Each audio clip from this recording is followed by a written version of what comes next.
ಎಲ್ರಿಗೂ ನಮಸ್ಕಾರ. Welcome to Sandesh Shetty's kitchen. ಇವತ್ತಿನ ವಿಡಿಯೋದಲ್ಲಿ ಕರಾವಳಿ ಕಡೆ ಮಾಡೋ ಥರ ಚಟ್ಲಿ ಸಾರನ್ನು ಪ್ರಿಪೇರ್ ಮಾಡ್ತಾ ಇದ್ದೀನಿ.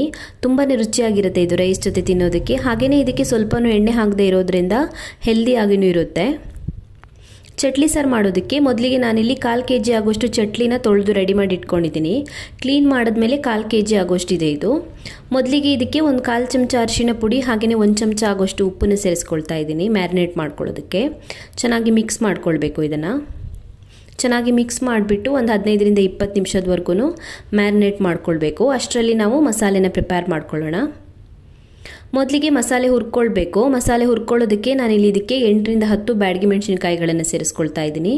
ಹಾಗೆಯೇ 1 ಚಮಚ ಆಗೋಷ್ಟು ಧನಿಯಾ ಕಾಳು, ಅರ್ಧ ಚಮಚ ಆಗೋಷ್ಟು ಕಾಳು ಮೆಣಸನ್ನು ತಗೊಂಡಿದ್ದೀನಿ. ಹಾಗೆಯೇ ಅರ್ಧ ಚಮಚ ಆಗೋಷ್ಟು ಜೀರಿಗೆ,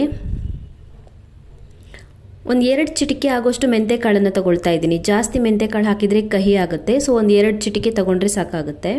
ಚೆನ್ನಾಗಿ ಫ್ರೈ ಮಾಡ್ಕೊಳ್ಳಿ. ಒಂದು 2 ರಿಂದ 3 ನಿಮಿಷದವರೆಗೂ ಮೀಡಿಯಂ ಫ್ಲೇಮಲ್ಲಿ ಫ್ರೈ ಮಾಡ್ಕೊಳ್ಳಿ. ಸ್ವಲ್ಪನೂ ಎಣ್ಣೆ ಸೇರಿಸೋದು ಬೇಡ, ಡ್ರೈ ಆಗಿನೇ ಫ್ರೈ ಮಾಡ್ಕೊಳ್ಳಿ.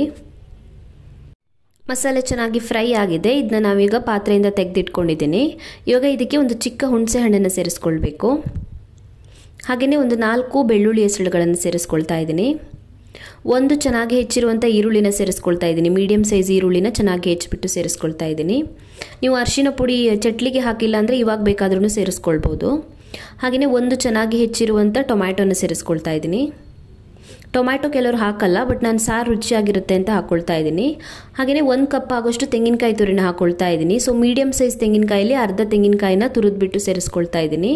ಇವಾಗ ಇದಕ್ಕೆ ಅಗತ್ಯ ಇರುವಷ್ಟು ನೀರನ್ನು ಸೇರಿಸ್ಬಿಟ್ಟು ನುಣ್ಣಗೆ ರುಬ್ಕೊಳ್ಬೇಕು. ಎಷ್ಟು ನುಣ್ಣಗಾಗುತ್ತೋ ಅಷ್ಟು ನುಣ್ಣಗೆ ರುಬ್ಕೊಳ್ಬೇಕು ಮಸಾಲೆನ.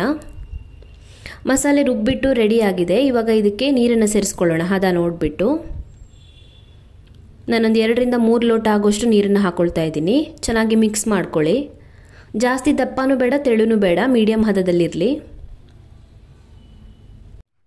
ಚಟ್ಲಿ ಬಹಳ ಬೇಗನೆ ಬೇಯುತ್ತೆ. ಹಾಗಾಗಿ ಸಾಂಬಾರನ್ನು ನಾವು ಮೊದಲಿಗೆ ಎಷ್ಟು ಬೇಕಾಗುತ್ತೋ ಅಷ್ಟು ಕುದಿಸ್ಕೊಳ್ತೀವಿ. ಸೊ ಸಾಂಬಾರು ಪೂರ್ತಿಯಾಗಿ ಕುದ್ಮೇಲೆ ಎಂಡಲ್ಲಿ ಚಟ್ಲಿನ ಸೇರಿಸ್ಕೊಳ್ತೀವಿ.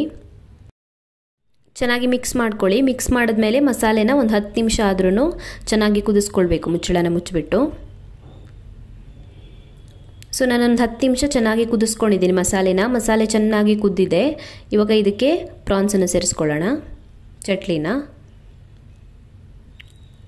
ಸೊ ನಾವು ಆಲ್ರೆಡಿ ಮ್ಯಾರಿನೇಟ್ ಮಾಡಿ ರೆಡಿ ಮಾಡಿ ಇಟ್ಕೊಂಡಿರುವಂಥ ಚಟ್ಲಿನ ಸೇರಿಸ್ಕೊಳ್ತಾ ಇದ್ದೀನಿ. ನಾನು ಚಟ್ಲಿಗೆ 1 ಚಮಚ ಆಗೋಷ್ಟು ಉಪ್ಪು ಹಾಕ್ಕೊಂಡಿದ್ದೆ. ಇವಾಗ ಮಸಾಲೆಗೆ ಎಷ್ಟು ಉಪ್ಪು ಬೇಕಾಗುತ್ತೋ ಅಷ್ಟು ಉಪ್ಪನ್ನ ಹಾಕ್ಕೊಳ್ಬೋದು. ನಾನು ಮಸಾಲೆಗೆ 1.5 ಚಮಚ ಆಗೋಷ್ಟು ಉಪ್ಪನ್ನು ಸೇರಿಸ್ಕೊಳ್ತಾ ಇದ್ದೀನಿ ಮತ್ತೆ. ಸೊ ನಾನು ಉಪ್ಪು ಎಷ್ಟು ಬೇಕಾಗುತ್ತೋ ಅಷ್ಟು ಉಪ್ಪನ್ನು ಇವಾಗಲೇ ಹಾಕ್ಕೊಳ್ತಾ ಇದ್ದೀನಿ. ಚೆನ್ನಾಗಿ ಮಿಕ್ಸ್ ಮಾಡ್ಕೊಳ್ಳಿ.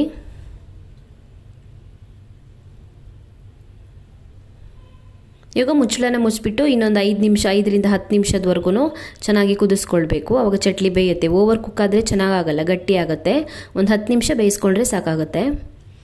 ಸೊ ಚೆನ್ನಾಗಿ ಬೆಂದಿದೆ ಚಟ್ಲಿ, ಮಸಾಲೆ ಎಲ್ಲ ಚೆನ್ನಾಗಿ ಬೆಂದಿದೆ, ರೆಡಿಯಾಗಿದೆ. ಇವಾಗ ಇದು ಸರ್ವ್ ಮಾಡೋದಕ್ಕೆ ಇನ್ನೇನು ಹಾಕಬೇಕಾಗಿಲ್ಲ ಇದಕ್ಕೆ.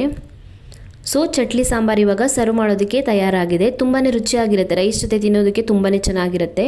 ಹಾಗೆಯೇ ಇಡ್ಲಿ ದೋಸೆ ಜೊತೆಗೂ ಚೆನ್ನಾಗಿರುತ್ತೆ. ನೀವು ಕೂಡ ಟ್ರೈ ಮಾಡಿ ನೋಡಿ ಈ ರೆಸಿಪಿನ. Thank you for watching my video. ನಿಮಗೆ ಈ ವಿಡಿಯೋ ಇಷ್ಟವಾಗಿದ್ದರೆ ಲೈಕ್ ಮಾಡಿ, ಶೇರ್ ಮಾಡಿ, ಹಾಗೆಯೇ ಕಮೆಂಟಲ್ಲಿ ತಿಳಿಸಿ ಹೇಗಿದೆ ಅಂತ. ನೀವು ನನ್ನ ಚಾನಲ್ಗೆ ಇನ್ನೂ ಸಬ್ಸ್ಕ್ರೈಬ್ ಮಾಡಿಲ್ಲ ಅಂದರೆ ಇವಾಗಲೇ ಸಬ್ಸ್ಕ್ರೈಬ್ ಮಾಡ್ಕೊಳ್ಳೋದನ್ನು ಮರಿಬೇಡಿ.